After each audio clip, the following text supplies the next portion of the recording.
Boa tarde a todos e todas. É um prazer aqui estar com vocês. Meu nome é Jaime, né? Como o Thiago comentou, eu atualmente trabalho na Petrobras. Eu sou responsável aqui pela estrutura é, de operação e manutenção de Mero. É um dos campos, um dos maiores campos offshore que a gente tem aqui no Brasil, né? Mas além disso, eu trabalho aqui voluntariamente ajudando o IBP na organização da ROG do ano que vem, como chair do comitê técnico, tá? É, A gente queria falar um pouco com vocês sobre a ROG. Eu acho que pode passar, Thiago. Vamos passando aqui rapidamente os slides, né? A ROG, ela ano que vem está voltando ao Rio Centro e para o local que ela foi historicamente. A gente tem ali uma disponibilidade de espaço considerável e que permite aí uma experiência de usuário que a gente entende que vai ser melhor, né? Tanto para a exposição quanto para o congresso. As nossas datas, como vocês podem perceber aqui, é 21 a 24 de setembro do ano que vem. Vamos lá. Nós temos a organização, da maneira como a ROG é estruturada, né? A ROG é a maior feira, né, da área de energia, evento de energia do Brasil, da América Latina. E ela conta, né, com a participação dos principais é, executivos e notáveis e pessoas de notório saber do nosso país e também dos nossos vizinhos participando aqui na ROG, tá? Então, a maneira como a gente faz, como o IBP faz, né? Eu estou aqui nesse momento vestindo aqui o chapéu do IBP. O IBP possui já uma equipe técnica muito experiente, não só na organização do evento, como também tecnicamente, né, nos assuntos da indústria. E o IPP convida pessoas, né, expoentes aí da indústria de óleo e gás, da energia no Brasil e do exterior, para comporem aqui o comitê organizador. Então, nós temos aqui, vou destacar aqui no slide, né, autoexplicativo, mas assim, eu destaco aqui principalmente o Nelson Narciso. Ele é o chair do evento da ROG do ano que vem. Ele atualmente trabalha na sua própria consultoria, mas o Nelson, ele já foi diretor-geral da ANP, uma posição de super relevância aqui na nossa indústria. E a Nelise, que é co-chair, ela já foi diretora da Petrobras. Hoje em dia ela trabalha em alguns conselhos de administração, incluindo o da Total Energies, né, empresa francesa, assim como da Vale do Rio Doce, né, mineradora. Então aqui esse é um resumo aqui do nosso comitê organizador. Passa, por favor, Thiago. E nós temos também um comitê técnico. O comitê técnico que tem a atribuição de pensar na programação que a gente vai ter do Congresso, tá? Eu sou o chair do comitê técnico, eu divido aqui as responsabilidades, né, com a equipe como um todo, mas principalmente aqui com os co-chairs, a Ana Paula, da Veridian, e o Rafael Nascimento, da própria Petrobras, tá? Nós temos aqui um grupo bem eclético que compõe o comitê técnico, porque justamente, né, a nossa pauta técnica aqui da ROG, ela é eclética, conforme a gente vai falar hoje aqui ao longo da nossa sessão. Passa, por favor. A maneira como a gente organiza, né, a ROG do ponto de vista técnico, né, são no que a gente chama de eixos temáticos. Então, nós temos aqui 6 eixos que nós organizamos aqui o conhecimento e os papers, né, os artigos a serem apresentados na ROG. É, Nós já fizemos, né, nós temos aqui um eixo de upstream, downstream, gás natural, diversificação energética, soluções de baixo carbono, transformação digital e inovação, e pessoas, cultura e sociedade. Tá? A nossa intenção é que, através desses eixos, né, a gente tem toda uma taxonomia, que cada eixo tem subitens ali que compõem cada eixo, de modo que vocês, como potenciais autores, a gente espera que vocês encontrem com facilidade, né, o melhor ponto, o melhor local para fazer a inscrição do artigo de vocês e compor aqui os anais aqui do Congresso. Tá? Passa, por favor. E aí, como é de praxe, né, nós temos aqui o nosso evento de Call for Papers, começando agora, para que a gente espera, né, e acredita muito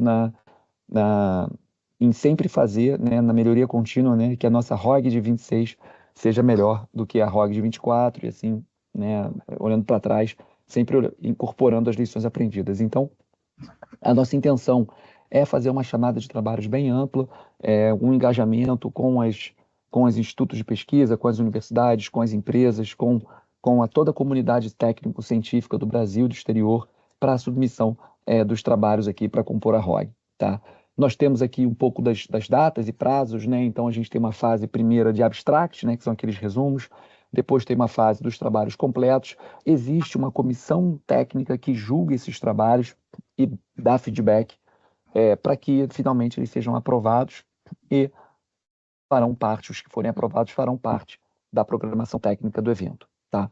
E nós aqui, enquanto comitê técnico, nós temos aqui os nossos subgrupos que vão fazer essas avaliações e vão, inclusive, compor as sessões técnicas naquilo que a gente entende que é uma temática que faça sentido, né? Ou seja, a gente agrupa os artigos, né, e os trabalhos finais de uma maneira lógica que, para quem estiver assistindo lá ao vivo no Congresso, também a própria sessão cubra um tema único e de modo que fique mais atrativa e não seja meio que colcha de retalhos, né? Então essa é uma preocupação do comitê técnico que nós vamos ter lá na frente na hora de compor as sessões. Excelente. E aí vou destacar aqui, Jaime, algumas datas importantes, né? A gente, que nem você comentou muito bem, a gente está nessa primeira fase da chamada dos resumos, né? E a gente pede uma atenção especial aos autores que respeitem esse limite de 1.500 caracteres. Então, quando forem construir seus resumos, né, a gente pede a submissão de um resumo em inglês e português, né, a tradução exata ali, ambos em 1.500 caracteres, e essa data aí de submissão, a data final do 19 de novembro, é bem importante, tá? A gente está com o intuito nessa edição de não prorrogar tantos prazos, né, para que a gente tenha ali um projeto bem amarrado, com uma curadoria bem feita, então a gente precisa ser restrito ali nessas prorrogações, para que a gente tenha tempo dos avaliadores avaliarem com qualidade os papers, como sempre foi. Logo em seguida, ali já em janeiro, a gente já inicia o recebimento dos trabalhos completos, e aquele requisito de sempre de 5 a 10 páginas é bem importante, tá? Destacando que vocês podem enviar trabalhos em inglês ou português, tá? Diferente de outros eventos do BP, a ROG permite ainda o envio em português, além do envio em inglês do conteúdo completo.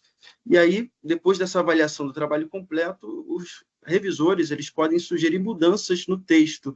E nós temos essa fase breve, a fase 3 de revisões finais, que são 2 semanas onde os autores devem enviar as revisões sugeridas pelo comitê avaliador dos trabalhos, tá? E, por fim, nós chegamos ali com a montagem da programação para entregar praticamente a 1 mês e meio do evento, em julho, tá? Para que a gente tenha o tempo de anunciar para a comunidade. Então, também para vocês se inscreverem a tempo como autores, né? Que é uma etapa obrigatória para participação no evento. Heitor, obrigado aí pelo complemento, tá? Então, aqui está um pouco dos requisitos, né, que a gente acabou de falar, o fato de ser português e inglês, o número de caracteres, a classificação adequada da compatibilidade, né, dos eixos. E aí, por exemplo, tá, pessoal, assim, o eixo de upstream, né? O eixo de upstream, a gente vai apresentar hoje aqui 3 dos eixos, né? Mas assim, o upstream eu tenho de cabeça aqui, a gente tem lá geologia, geofísica, a gente tem engenharia de reservatório, a gente tem engenharia de poço, a gente tem engenharia submarina, engenharia de processo, a gente tem temas de descarbonização, a gente tem temas de operação e manutenção, enfim, tem vários subitens, né, que compõem cada eixo. O gás natural aqui de hoje, né, a gente tem o transporte de gás é um item, a gente tem regasificação, a gente tem GNL, né, a gente tem precificação de gás, enfim, tem vários subitens aqui que compõem cada eixo, de modo que a classificação seja da maneira mais intuitiva possível para vocês, autores, tá? E aqui, como a gente falou, né, assim, o trabalho final português e inglês. Quer falar aí, Thiago?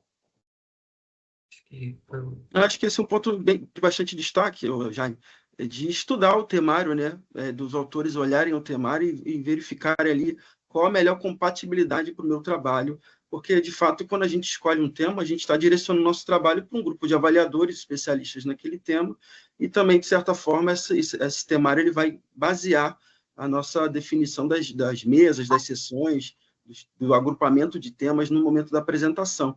Então, estudar bem esse temário da edição que foi tão bem construído aqui pelo comitê técnico e tentar encontrar o público ideal para o seu trabalho, acho que é o principal ponto dessa primeira fase, além desses indicadores, aí, ou melhor, desses requisitos que a gente já passou, que os limites de caracteres, que a gente vai pedir um título em inglês e português para esse trabalho, e também, nessa primeira fase, pedir já que indiquem quais são os autores do trabalho.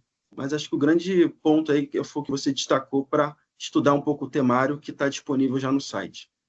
Perfeito, perfeito. Vamos passar então aqui, por favor, Tiago, os slides. Só lembrando que tem duas dúvidas aqui. A primeira, eu acho que você já respondeu, que é onde está o temário. O temário já se encontra disponível no site, né? Eu vou mandar o link aqui. Isso, o Thiago vai colocar o link. E a questão do abstract deve ser em português e em inglês, né? Então, ele tem que ser nos dois, correto, Hugo? Exato, português e inglês nessa edição, inclusive para profissionais estrangeiros, né, de outros países. A gente acha que atualmente é fácil você fazer uma tradução ali com inteligência artificial, sobretudo, para que a gente tenha ali o paper mais completo para o público depois que vai acessar esse conteúdo e recuperar ali nas bases do IBP. Então, português e inglês até 1.500 caracteres. Perfeito. E aí eu acho que deixar, de repente, Hugo, passar a palavra para vocês descobrirem aqui os critérios do edital. Acho que faz mais sentido aí a apresentação por parte de vocês. Pode ser? Pode ser, te agradeço, Jaime. A gente trouxe esse slide também, sobretudo para que os autores tenham ciência em que critérios eles vão ser avaliados nessa primeira fase, né? E já construírem o seu resumo baseados nisso, né? Isso aqui é um consenso nosso aqui, que o ponto principal dessa fase é que a gente entenda, que o comitê avaliador entenda o que é de fato o trabalho, né? O que ele está propondo, se ele está adequado ao temário que foi escolhido lá, o subtema.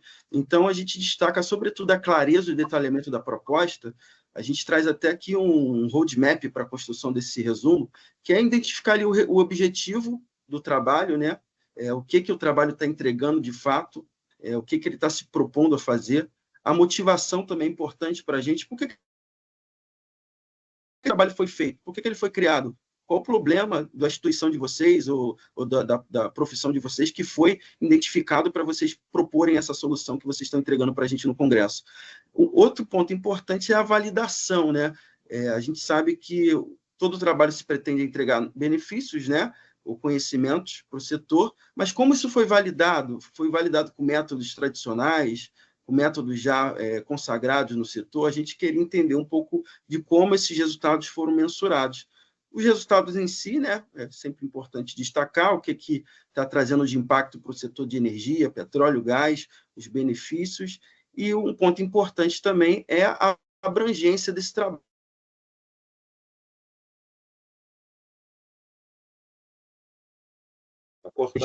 Onde ele pode ser aplicado. A gente sabe que 1.500 caracteres não é um limite muito amplo. Voltou? A gente sabe que 1.500 caracteres não é um limite muito amplo, mas se vocês puderem resumir e trazer ali esses itens, acho que a gente interpreta que seria um trabalho que mereceria a maior nota desse critério, tá? Outro ponto muito importante é a adequação do assunto do resumo, da proposta de trabalho de vocês, ao nosso temário, né? O temário ele foi construído para a escolha dos trabalhos, são os temas que diversos especialistas que nós consultamos e que participam do comitê técnico entendem que são temas que merecem ter destaque nessa próxima edição da ROG. Então, a gente pede que vocês, de novo, analisem o temário e percebam, construam seu resumo, seu trabalho baseado nos temas que estão destacados ali. Só que acontece casos em que a gente não tem nenhuma compatibilidade do resumo com o temário. Aí a gente parte para um caso de eliminação, porque está totalmente fora do escopo do evento. Então, a gente pede, sobretudo, essa atenção, tá? E outro critério que não é eliminatório, mas é um critério importante, é a relevância e a originalidade do assunto para o setor de energia. É claro que a gente não entra em análise de mérito do paper agora, nesse momento, porque a gente não tem ele completo ainda, mas a partir da proposta, se ela for bem descrita, a gente já consegue mensurar ali uma relevância e uma originalidade dessa proposta, que depois ela vai se confirmar na fase 2, se vocês forem aprovados para essa fase 2. A gente queria destacar também que o nosso congresso ele é um congresso focado em orientação.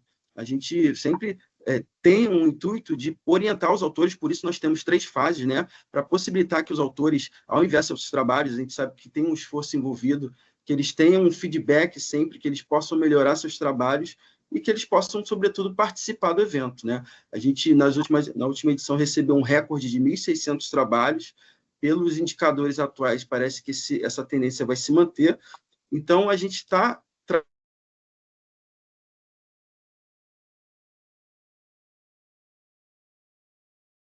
possível, e acredito que se vocês ficarem critérios e as orientações que a gente passar, a chance de vocês serem aprovados para apresentar no evento, elas são bem relevantes, tá?